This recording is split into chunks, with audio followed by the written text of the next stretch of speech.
Hey viewers, welcome back to my channel Stree world. मेरा नाम beauty है और मैं अभी केवीएस एग्ज़ाम की तैयारी कर रही हूँ। मैं अपनी प्रिपरेशन जर्नी यूट्यूब पर शेयर करती हूँ। आज मेरे दिन की शुरुआत हुई थी सुबह 4 बजे और सुबह उठने के बाद मैंने ब्रश कर लिया है और ब्रश करने के बाद सीधे आ गई हूँ पढ़ाई करने।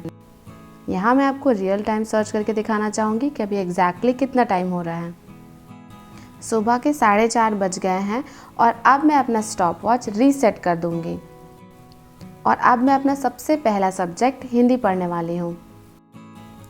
आप सभी को लगता होगा कि हिंदी बहुत इजी सब्जेक्ट है, मुझे भी ऐसा ही लगता था, लेकिन जब आप 1-2 मॉक लगाएंगे ना तब आपको समझ आएगा कि हिंदी में कितने कंफ्यूजिंग क्वेश्चंस आते हैं और बहुत इजी क्वेश्चन जो हैं वो गलत हो जाते हैं। मेरे ऑफलाइन और ऑनलाइन मॉक दोनों में हिंदी से क्वेश्चंस बहुत ज़्यादा गलत हुए थे, इसलिए मैं कुछ दिन हिंदी पर वर्क कर रही हूँ और मैं अपनी हिंदी सब्जेक्ट को थोड़ा स्ट्रॉन्ग बना रही हूँ।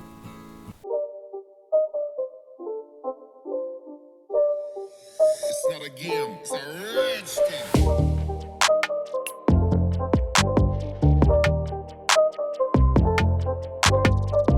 1 hour later.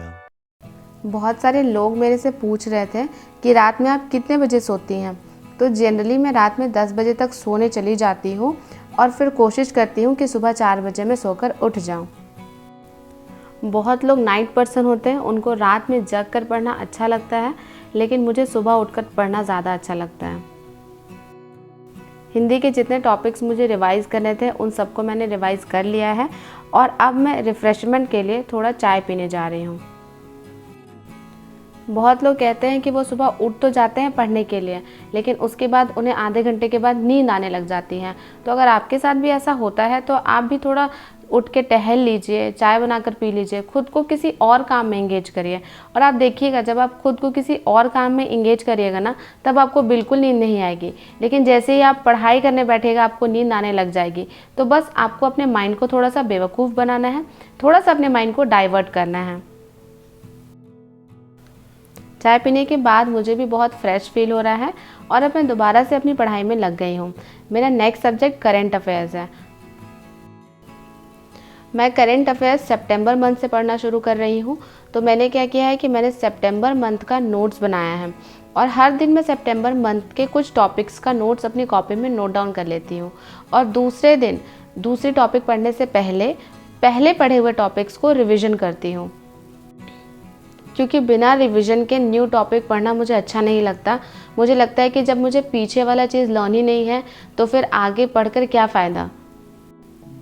इसलिए मैं कोशिश करती हूँ कि मैंने जितना भी पहले पढ़ा है करंट अफेयर्स में उसको रिवीजन करती चलूँ, क्योंकि मुझे पता है कि जब मैं सितंबर मंथ से करंट अफेयर्स लिखना शुरू कर रही हूँ तो फेब या मार्च तक के बहुत सारे करंट अफेयर्स हो जाएंगे और अगर अभी से मैं बार बार रिवीजन करके नहीं पढ़ूंगी तो फिर उतने सारे करंट अफेयर्स को दिमाग में रिटेन करके रखना बहुत ज़्यादा मुश्किल हो जाएगा। इसलिए मैं कोशिश कर रही हूँ कि मैं शुरुआत से ही सारे करंट अफेयर्स को अच्छे से लर्न करते हुए आगे बढ़ूँ। इसके बाद मैं सितंबर मंथ के करंट अफेयर्स नोट डाउन करने लग गई थी और आज मैं सितंबर मंथ के इम्पॉर्टेंट स्टेट न्यूज़ और डिफेंस एंड साइंस टेक्नोलॉजी से रिलेटेड जितने भी न्यूज़ हैं उन सभी न्यूज़ को लिखूँगी। करंट अफेयर्स के लिए मैं परचम क्लासेस को फॉलो करती हूँ।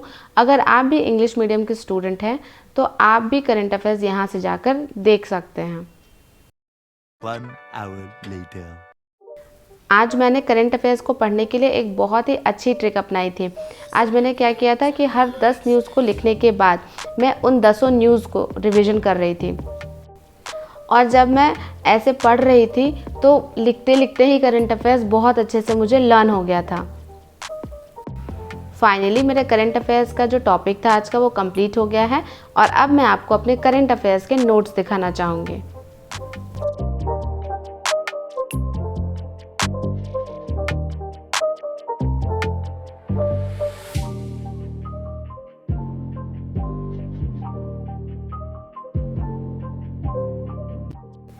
इस तरह से मैंने आज मॉर्निंग में ही 4 घंटे की पढ़ाई पूरी कर ली है और सुबह के 8:45 बज गए हैं और इसके बाद मुझे बहुत सारा काम है, तो मुझे वो सारे काम भी करने हैं। इसके बाद मैंने करंट अफेयर्स को एक एक बार ऐसे ही कैजुअली रीड भी कर लिया था और फिर मैंने अपनी बहन को कहा था कि वो मुझसे बीच बीच से क्वेश्चंस पूछे ताकि मुझे भी पता चले कि मुझे असली में लर्न है भी या नहीं। Inaugurated the Rajiv Gandhi Rural Olympic Games. Where has been the Lata Mangeshkar Chowk inaugurated? जोर से बोलो। Where will be the fourth tiger reserve of Uttar Pradesh? Ranipur है। रानीपुर। बहुत लंबा क्वेश्चन है।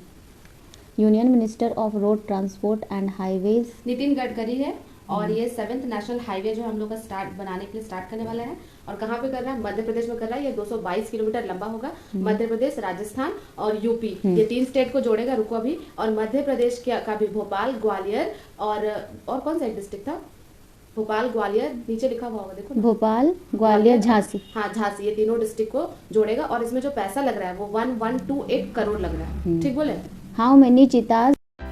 कल मुझे बहुत सारे कमेंट्स आ रहे थे जिसमें मेरे व्यूअर्स ये क्वेश्चन पूछ रहे थे कि अगर केवीएस पीआरटी से बीएड वालों को हटा दिया गया, उनको अलाउ नहीं किया गया एंड में, तब क्या होगा। तो देखिए मैं आपको बताती हूँ कि जो हमारा एजुकेशन है वो कॉन्करेंट लिस्ट में आता है। तो और ये जो केवीएस का जो फॉर्म है वो सेंट्रल गवर्नमेंट का फॉर्म है और सेंट्रल गवर्नमेंट हमारे साइड में है कि बीएड वालों को पीआरटी में एलिजिबल करना चाहिए। और हमारे यूट्यूब के जितने भी टीचर्स हैं, आप सबकी वीडियोस देख सकते हैं, उन्होंने कहा है कि 99.9% चांस है कि बीएड वालों के हक में फैसला आएगा। और अगर मान लीजिए कि हमारे हक में फ़ैसला नहीं भी आता है तो आप इसको इस तरह से देख सकते हैं कि अगर हम इसकी तैयारी कर रहे हैं केवीएस की, तो इस बहाने हम कम से कम कुछ पढ़ाई कर रहे हैं, हमारा एक सॉलिड बेस बन जाएगा। क्योंकि DSSB में बीएड वालों को अलाउ कर दिया गया है पीआरटी के लिए और उसकी वैकेंसी भी मार्च अप्रैल में आने वाली है।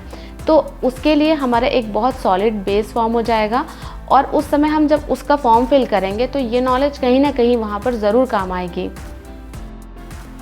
इसलिए आपको हताश नहीं होना है, आप अपनी तैयारी करते रहिए। और अगर मान लीजिए ऐसा हुआ कि आप अभी हताश हो गए और इसी वजह से अच्छे से तैयारी नहीं कर पाए और एंड में आपको पता चले कि बीएड वाले अलाउड हैं, तब आप केवल रिग्रेट ही करते रह जाएंगे, पछताते रह जाएंगे। इसलिए क्या होगा क्या नहीं होगा वो बाद की बात है। अभी आप क्या कर सकते हैं, आप इस पे फोकस करिए। इसलिए अपनी सारी चिंता हटा दीजिए और सारा फोकस एग्ज़ाम पर लगाइए। क्योंकि अगर आप एग्ज़ाम की तैयारी कर रहे हैं तो ये केवल एक एग्ज़ाम की तैयारी आपकी नहीं हो रही है, इसके आगे और जितने भी टीचिंग एग्ज़ाम्स आएंगे उनकी भी आपकी तैयारी अभी से ही हो रही है। मार्केट से आने के बाद मैं खाना बनाने में लग गई थी। आज खाना बनाने का जो काम है वो मेरा है और रूम क्लीनिंग और अरेंज करने का काम मेरी बहन का है।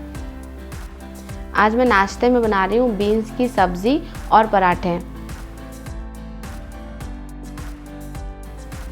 सारा काम ख़त्म करने के बाद मैं नहाकर बिल्कुल फ्रेश हो गई हूँ और अभी मैं अपना ब्रेकफास्ट कर रही हूँ।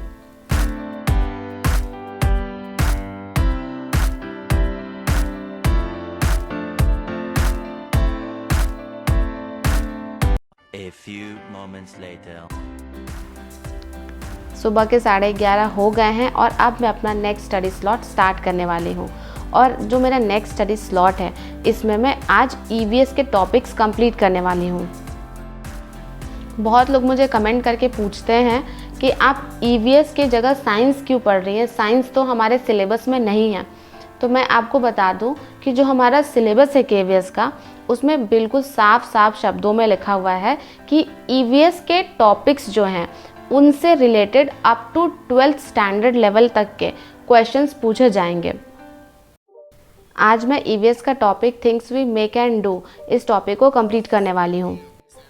सबसे पहले मैं क्लास 6 की साइंस बुक पढ़ रही हूँ और इसमें things we make and do से जितने टॉपिक्स रिलेटेड हैं उन सभी चैप्टर्स को मैं आज पढ़ूँगी। क्लास 6 की बुक पढ़ने के बाद मैं क्लास 7th का पढ़ रही थी, क्योंकि क्लास 7th की बुक मेरे पास है नहीं तो मैं ऑनलाइन ही पढ़ रही थी। और क्लास 7th की बुक में मैं चैप्टर फाइबर टू फैब्रिक पढ़ रही हूँ। क्लास 6 की बुक से भी मैंने फाइबर टू फैब्रिक चैप्टर ही पढ़ा था। इसके अलावा मैंने शॉर्टिंग मटेरियल इनटू ग्रुप्स इस चैप्टर को भी अच्छे से कंप्लीट किया था। ऑनलाइन सेशन लेते समय मुझे जो भी पॉइंट्स इंपॉर्टेंट लग रहे थे उन सभी पॉइंट्स को मैं एक कॉपी में लिखती जा रही हूँ, क्योंकि 7th की बुक है नहीं मेरे पास, तो फिर बाद में रिवीजन के लिए मेरे पास एक छोटा सा नोट्स हो जाएगा। क्लास 7th कंप्लीट करने के बाद मैं क्लास 8th की बुक पढ़ रही थी और क्लास 8th की बुक से मैं synthetic fibre and plastics chapter पढ़ रही थी। आप नोटिस कर रहे होंगे कि मेरी बुक में पहले से हाईलाइट किया हुआ है, क्योंकि मैंने बहुत बार इन सभी बुक्स को पढ़ लिया है। अगर आप मेरे चैनल पहले से फॉलो करते होंगे तो आपको ये बात पता होगा, तो अभी केवल सबको बस रिवाइज करना था। इस तरह से मैंने EVS का एक topic things we make and do complete कर लिया है।